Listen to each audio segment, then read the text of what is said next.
Today I'm using a Woodmizer LT15 sawmill in eastern red Missouri cedar. I'm sure the same tactic works with a different sawmill and a different type of tree, but this is the only thing I have experience cutting. This is the only sawmill I've ever used and the only wood I've ever cut, and this is how I do it. So on this first cut, it really doesn't matter where you cut. You can just kind of clamp it tight and cut it anywhere. I try to cut off the biggest blemishes and knots and whatever first. So this big knot we want out of there. So it's nice, clean, and straight. So we just want to make a straight cut anywhere. Ideally like on the biggest side, but anywhere will work. So I'm keeping the log clamps, these log stops, up for this cut. These will be up for the first two cuts. Not for the third cut, probably for the fourth cut, and not for the fifth cut. So ideally, there's like 5 main cuts. They might be more like reps or more passes in those cuts, but there's 5 main cuts I'm trying to get to yield as much wood as I can out of this log. Tight. Up to these log stops. Up to these log stops.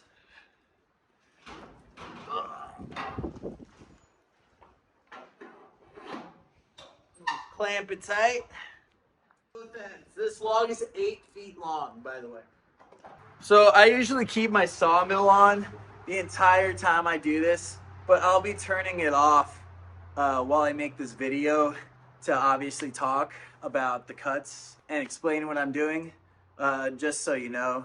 Make sure it's nice and tight, and then you just want to kind of find where you can cut the least amount off the top, but get a nice flat surface across the entire log.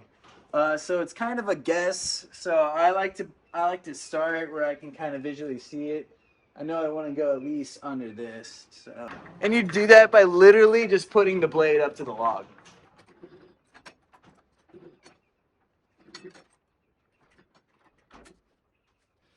So that looks like a lot of waste, but this is the thicker side, so it'll taper down.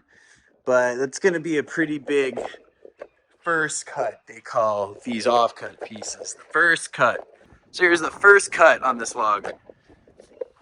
By the way, safety first. Anything can happen going through one of these, so you want to cover all of the holes on your head, including your eyes, your ears, your mouth, and your nose. I cover everything every time I cut a log.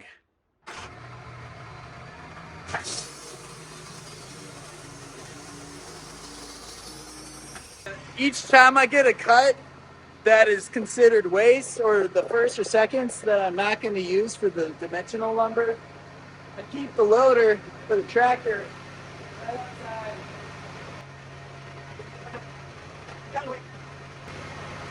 So that's a pretty good first cut here. I'm happy with that. Now I'm going to turn it. So real talk. This second cut is the most important cut of this whole log cutting process, because you need to make sure that you get as close to a perfect 90-degree angle as you can. That will make the rest of this process pretty much mindless. So simple, so easy. Take your time with this second cut and make absolutely sure that you're getting it as straight as possible with this first cut, and then the rest of your cuts will be straight and you don't have to really worry about too much. But if you mess up this cut, the rest of your wood is going to be messed up. So take this cut very seriously. And how I kind of gauge that is a few different ways. First, before I unclamp it from the first cut, I take my speed square and my pencil and find where I want to cut it and draw a line, just for reference, right? So the idea is I'm going to turn it this way to get the flat side flush with the flat part of these log stops, because if your sawmill is assembled correctly, these log stops will be 90 degrees. So if you get this 90 and flush with that to the frame, this cut should be straight. But I just draw this line for reference, because there's measure twice, cut once, you know? So if I'm gonna flip it this way, I wanna draw this line. And I'm gonna draw it where I can start getting my my 1x6s out of. So here's 6 inches on my speed square. So that'll be about right here.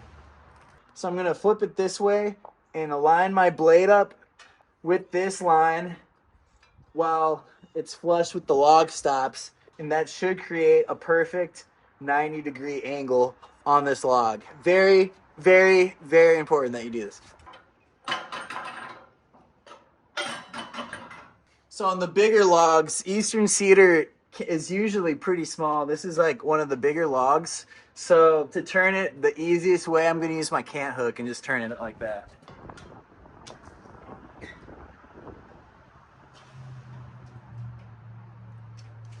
So I'm initially just gonna get it super flush with this log stop.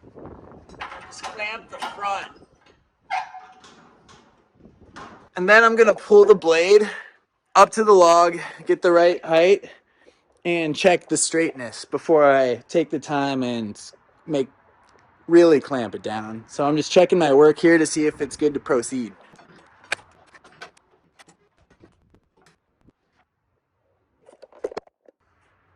So I got it where I'm happy with it. So I'm gonna clamp it down and move my cant hook. And then make your second cut after you're confident that this cut will make a 90-degree angle with your first cut. And cover your holes.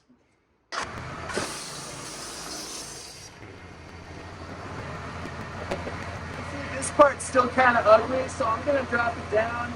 It looks about 1.5 inches to start getting really close. So I'm gonna drop my blade.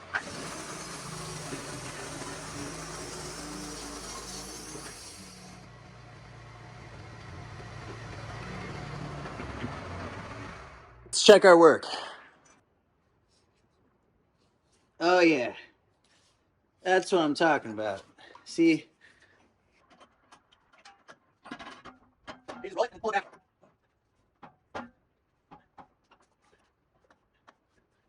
So then your log stops become these things, these little tiny things. And then your clamps get used a little bit differently. You take this piece and you get the flat part over it, so this pushes into it from kind of underneath, like so. So that's tight. Let's do it in the back.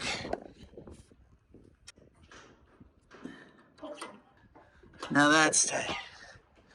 So when you use the log clamps or the clamps like that, without the tall log stops, you're allowed to cut the entire log or use the entire scale of the sawmill without having to worry about hitting anything. So you can just use the wheel to start making your width pieces and not have to like really worry or think about hitting the log stops. Because if you're new to sawing or like you have this machine, you know that in the beginning especially, hitting your log stops is a huge problem and ruins the blade immediately and just stops production. And it's like something you want to avoid at all costs. So now here on your third cut, you can just leave that out of your mind because you don't have to worry about it anymore.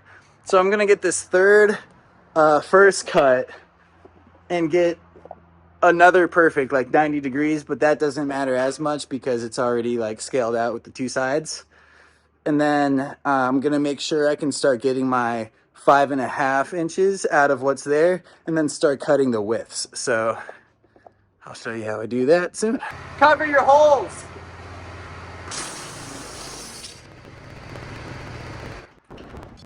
So it's about 7 inches, 7.5. So it's actually gonna take. It's about 9 inches wide. So I could get a 2x8 easy. This is the biggest thing I could start getting out of this. And I could probably get 3 or 4 out of them. We're cutting deck boards. Well, here's where you decide, because if it's 9 inches, I need a bunch of fascia too. I could make two sides, because if I'm doing 5.5, it's 11. I can't get that. But if I'm doing, I think I'm gonna change and do the fascia, which I also need, because I'll be able to get a lot more out of this log than I would if I was doing deck boards. So now my goal is to get as many 4-foot long, so I'll be able to get 2 out of each piece that I cut off the mill, 1x4 pieces to use as fascia on the posts to cover for this fence. So that's what I'm going to be cutting now. So I'm going to fascia. We do like pickets.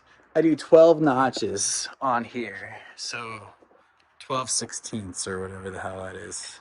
I just kind of go by the notches and instead of like numbers or like using my square and making lines and stuff, just to make sure everything is really consistent. All my wood is consistent with each other. Because if you do the exact same thing with every log, all your wood's going to come out the same. When I started, all my logs were coming out. All my 2x4s were just a little bit different. All my posts were a little bit different. But just like really relying on the wheel and not really thinking of numbers like that. Just get your wheel measurements down for what you're cutting, and everything will always stay consistent. So I'm going down 12 notches, and each notch is like 1/16, I believe. Yeah, one notch is 1/16, so 12/16. And I'm gonna get as many as I can until it gets to the bottom. So 16, 16, 16, 16, 16, 16, or like 12 notches, 12 notches, 12 notches, 12 notches, 12 notches. And then I'm going to put all those pieces together and then flip them. So this is the bottom, cut off the top, and then cut them in half. So now what I'm going to consider like this 4th line of cuts where you start actually cutting your boards. You got to set aside, you got to cut them and then set aside the tops now, because they're not scrap. You're going to reuse them. They're going to be the final piece.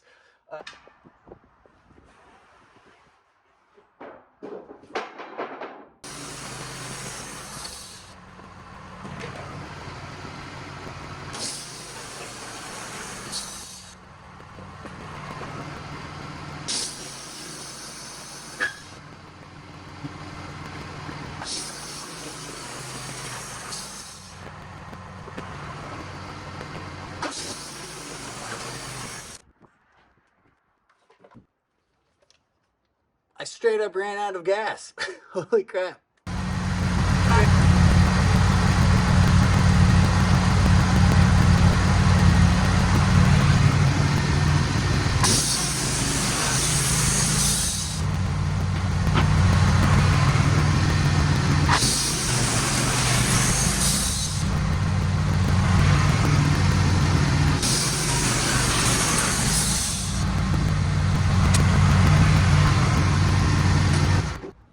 So when you cut it down like this, the blade only goes down an inch above the track. So, you know, once you're all the way at the bottom, which the last cut put me all the way at the bottom, you've got an inch left, which is what the deck boards are. So I'll be able to get one deck board as well as all these pickets that I'm cutting out of this, just kind of like because of the extra last cut, you know, so.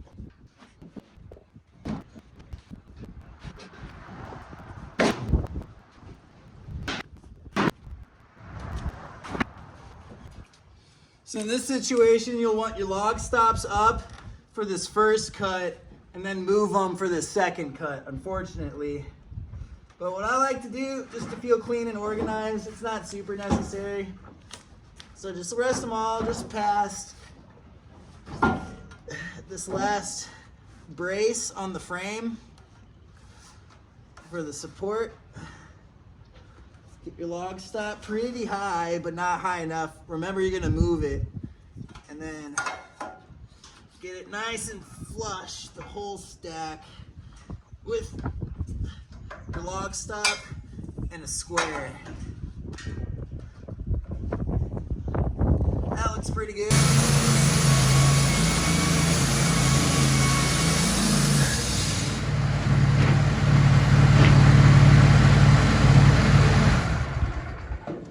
So I'm gonna keep my blade where it's at, move my clamps down, my log stops all the way down, and then move the clamps so they're tight underneath like I showed you before to get this last final cut.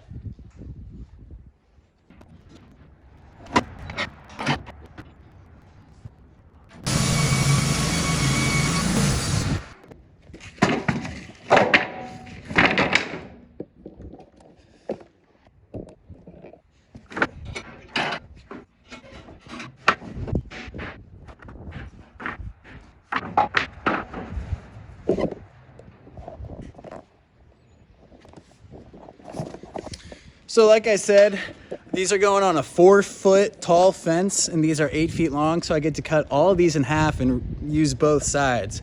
So I got 16 of these and they all look great. I'm gonna cut them all in half, keep them square on both ends, run them through the planer ones, and then they'll be good. These turned out great.